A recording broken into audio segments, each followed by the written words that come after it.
So, mga ganyan plus ganyan. Basta more than this, yung for sure maraming taong gustong nahawakan yung mga inaaral nila. Kasi ganun din ako. Physical books, which costs a lot as in. Tapos hindi naman sure na mababasa mo lahat like me. What the fudge? Bumaba ako ng stairs tapos may nagbukas ng bag ko. Nandun yung wallet ko and pera and ID. Hi guys, jaceriales here, a 4th year MD PhD and 3rd year medical student from the UP College of Medicine. In this vlog, we'll be talking about how I decided to shift to digital note-taking, reasons on why to shift, the difficult journey of purchasing an iPad during a pandemic, and the unboxing of the iPad and its accessories. If you are interested, then just keep on watching. And if you want more contents like this and medical school related ones, consider subscribing to my channel. And you can also connect with me on my other social media accounts. Let's get started. So recently I just opened my online store. If you wanna order the shirt, check out my Instagram business account and my Shopee store. I will link them below. I will also be releasing new designs. Just follow these accounts and subscribe to get updated.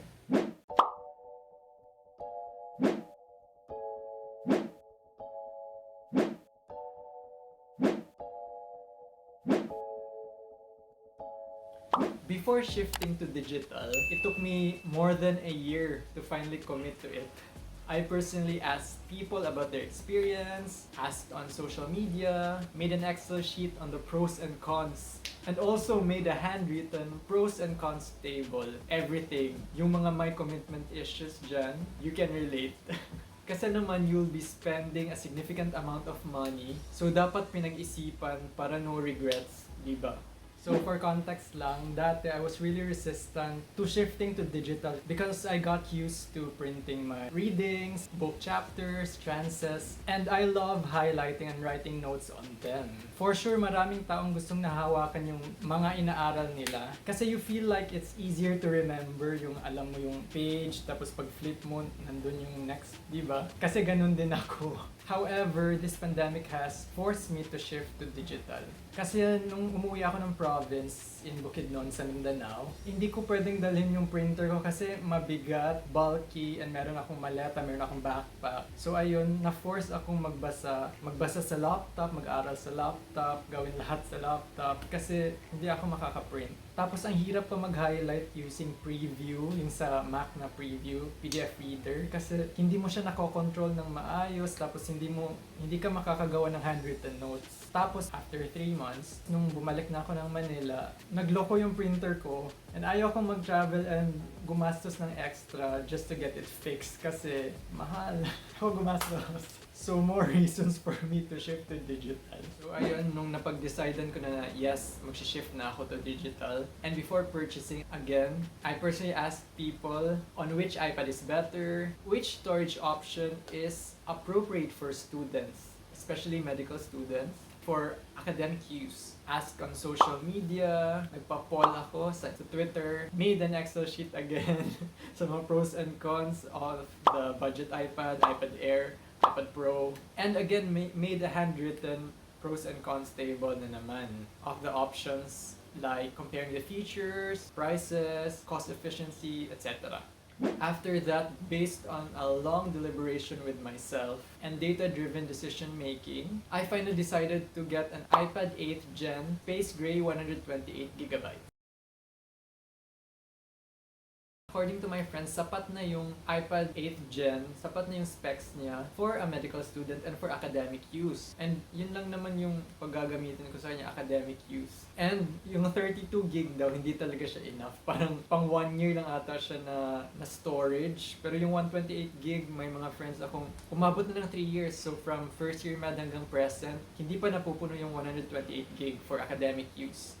Here are my top 6 reasons to shift to digital. Reason number 1, save on paper, save the trees. Self-explanatory na siya, so. Reason number 2, less paper to store. As in, alam niyo yung space sa ilalim ng bed? Yung ganun ko, punong-puno na. So nung dati medyo mataas yung space sa ilalim ng bed ko, pero nung lumipat ako dito, as in parang naging half siya of that. So as in punong-puno na-occupy na lahat ng space, pati nung sa mga malapit sa corner, sa edge, punong-puno. So ngayon parang feeling ko nagiging clutter na talaga siya. Reason number 3 is it's easier to store and retrieve data. Kasi everything is in one place eh. Nandun na lahat. Kunin mo lang yung iPad mo tapos nandito na siya lahat. Sa iPad na. Hindi mo na kailangan maghukay ng mga papel dun sa ilalim ng bed. And yung worst pa is yung if nandun siya sa pinakasulok kasi from first year med pa siya or second year med and third year na ako ngayon. So it's a nightmare.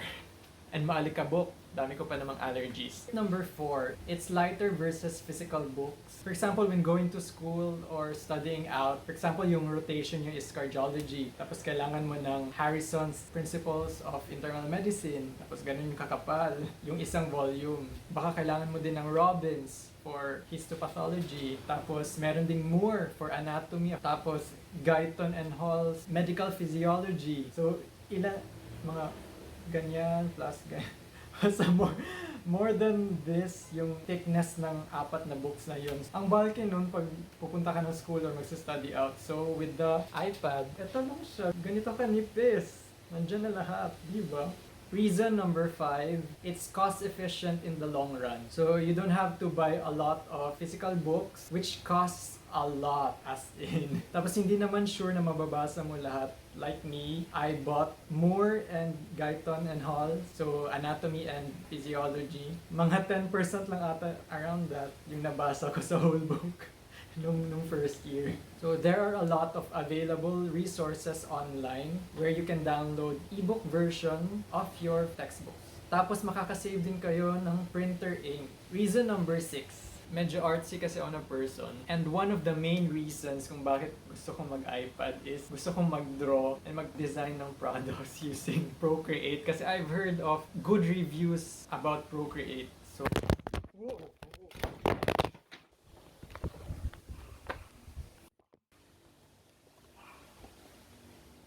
na-fall na naman. Lahat na lang. Lagi na lang. Ines. Yung context dito, watch na lang yung previous video ko kasi you know what happened there. Here's the most awaited part, the purchasing and the unboxing. Enjoy!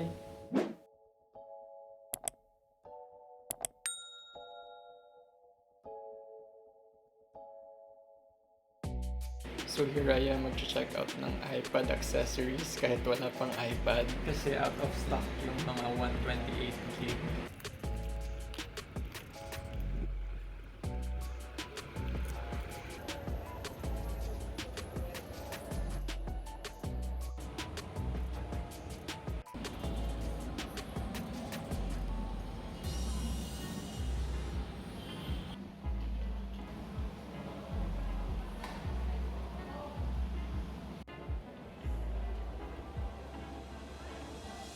What the fudge?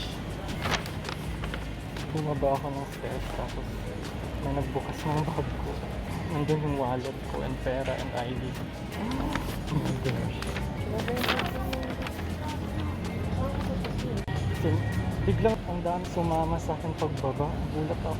Tapos ang bagal nung ate na nasa harap, yun na pala binubuksan na ng mga tao sa likod yung bag ko.